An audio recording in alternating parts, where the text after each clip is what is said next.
Today in this video, we will learn about how to fix HTTP image upload error while uploading SVG images.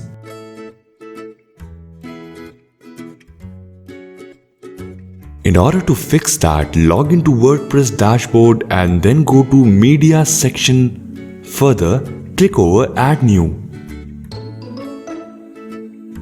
Now here, select the SVG file to upload.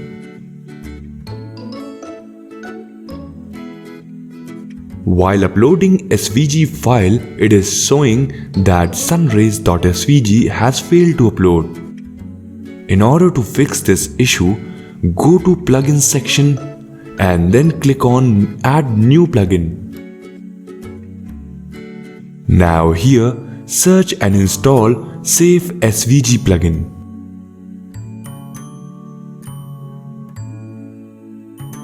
Now simply activate this plugin.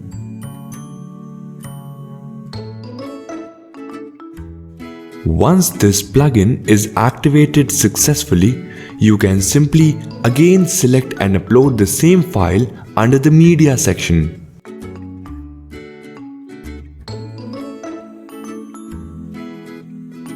Now this time you will find that your SVG file is uploaded successfully.